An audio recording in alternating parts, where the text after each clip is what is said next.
Hello friends, स्वागत है आपका आपके अपने यूट्यूब चैनल पर। आशा करता हूं आप लोगों की जो तैयारी है वो ज़ोरों से चल रही होगी। आगामी जो उत्तर प्रदेश पुलिस कांस्टेबल की जो भर्ती प्रक्रिया बहुत जल्द शुरू होने वाली है, उसकी तैयारी में आप अभी से लग गए होंगे। कल की वीडियो में मैंने उत्तर प्रदेश पुलिस कांस्टेबल का जो पाठ्यक्रम जारी किया था उस पर ही वीडियो बनाया था। आप लोगों का बहुत प्यार मिला, उसके लिए धन्यवाद। अगर आपने वो वीडियो नहीं देखा है तो आप डिस्क्रिप्शन बॉक्स में लिंक दिया हुआ है, पहले आप पाठ्यक्रम देखिए।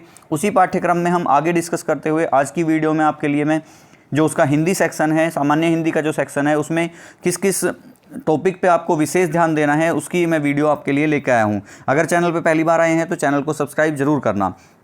चलिए शुरू करते हैं। सामान्य हिंदी का जो सिलेबस है आपका एग्ज़ाम का, उसमें आपके क्या क्या टॉपिक रहने वाले हैं। तो सबसे पहले हिंदी और अन्य भारतीय भाषाओं के का ज्ञान आपको पता होना चाहिए कि किस क्षेत्र में कौन सी भाषा बोली जाती है, या हिंदी की कितनी उपभाषाएं हैं, कितनी उसकी बोलियां हैं। दूसरा आपका है हिंदी व्याकरण का मौलिक ज्ञान। हिंदी व्याकरण का जो आपका 12th या 10th स्टैंडर्ड का जो ग्रामर होती है हिंदी की, उसका आपको पूरा का पूरा ज्ञान होना चाहिए। जैसे आपकी वर्णमाला हो गई, संज्ञा हो गई, सर्वनाम हो गया, विशेषण, इस तरह के जितने भी टॉपिक हैं आपके व्याकरण के वो आपको पता होने चाहिए। उसके बाद आ जाता है आपका मुहावरे और लोकोक्तियाँ। मुहावरे और लोकोक्तियाँ भी आपको पता होनी चाहिए। उसके बाद नेक्स्ट सेक्शन है आपका विलोम शब्द। ये आपके वोकैब वाला पार्ट आ जाता है। मुहावरे, विलोम शब्द, अनेकार्थक शब्द, समरूपी, भिन्नार्थक शब्द, तत्सम तद्भव, पर्यायवाची शब्द, वाक्यांशों के स्थान पर एक शब्द, ये सारे आपका जो सेक्शन है वो वोकैब वाला सेक्शन है। भाई अनेक शब्दों के लिए एक शब्द, जिसके हम कह देते हैं अशुद्ध वाक्यों का शुद्ध करना, ये आपका ग्रामर वाला पार्ट आ जाता है। फिर रस, छंद, अलंकार, देखो ये तीनों टॉपिक जो हैं आपके वो बहुत इंपॉर्टेंट रहने वाले हैं। आपके एग्जाम में ज़रूर इनसे क्वेश्चन बनता ही बनता है। वोकैब के बाद अगर कोई इंपॉर्टेंट टॉपिक होता है तो वो रस, छंद और अलंकार वाला टॉपिक होता है, तो इस पर आपको विशेष ध्यान रखना है। उसके बाद आ जाता है आपका अपठित बोध वाला सेक्शन। अपठित बोध वाले सेक्शन में आपका जो आपका अनसीन पैसेज आता है वो भी आपका 4 से 5 क्वेश्चन आते हैं, जिसमें आपके लगभग 8 से 10 नंबर बन जाएंगे, जो कि बहुत इजी होता है, उसमें कुछ ज़्यादा टफ नहीं होता।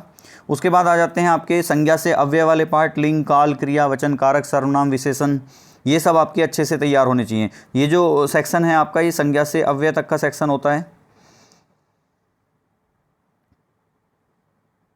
ये अव्यय तक का जो सेक्शन है ये आपका बहुत अच्छे से, देखो इसमें जितनी ज़्यादा आप प्रैक्टिस कर लोगे उतना ही ये सेक्शन आपका अच्छा होता चला जाएगा, क्योंकि इसमें मेनली आपका जो प्रैक्टिस है वो सबसे ज़्यादा रोल प्ले करती है। उसके बाद आपके उपसर्ग प्रत्यय आ जाते हैं, समास आ जाता है, संधि आ जाता है। एक एक क्वेश्चन देखो इन सेक्शन से आपको ज़रूर मिलेगा।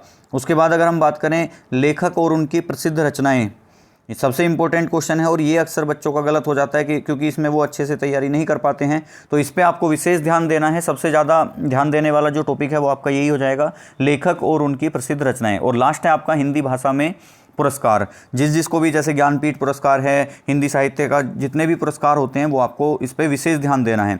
तो लगभग आपका हिंदी का जो सिलेबस है वो यही रहने वाला है आपके एग्ज़ाम में। तो इस सेक्शन को आप अच्छे से तैयार कर लीजिए, और आप स्क्रीनशॉट लेना चाहते हैं तो स्क्रीनशॉट ले सकते हैं आप। इसका 2 बार में इसका स्क्रीनशॉट ले लेंगे। पहला सेक्शन आपका अशुद्ध वाक्यों को शुद्ध करना तक हो जाएगा, और उसके बाद जो हम दूसरा सेक्शन लेंगे इसमें आप इसके आगे की जितना भी बचा हुआ है आप ये ले लेंगे, रस, छंद, अलंकार, अपठित, संधि, समास, और फिर आपके 2 ये रह जाते हैं। आप इनका स्क्रीनशॉट लेके भी तैयारी कर सकते हैं। आपको कोई भी जानकारी लेनी है यूपी पुलिस कांस्टेबल से संबंधित, आप कमेंट कर सकते हैं। आपकी कमेंट का रिप्लाई ज़रूर दिया जाएगा, और अगर क्वेरी ज़्यादा होंगी तो आप लोगों का मैं एक वीडियो बना के ही आपको उसका रिप्लाई कर दूंगा। वीडियो पे बने रहने के लिए धन्यवाद। ऐसे ही हम कल नेक्स्ट सेक्शन का अपना डिस्कस करेंगे, जो आपका मैथ या रीजनिंग या जीके का होगा, क्योंकि 3 सेक्शन और बचे हैं आपके, मैथ्स, रीजनिंग और जीके। तो धीरे धीरे हम 1 बाय 1 सारे के सारे जो सिलेबस है आपका डिटेल में हम डिस्कस उनको करने वाले हैं। चलिए, थैंक यू आज के लिए।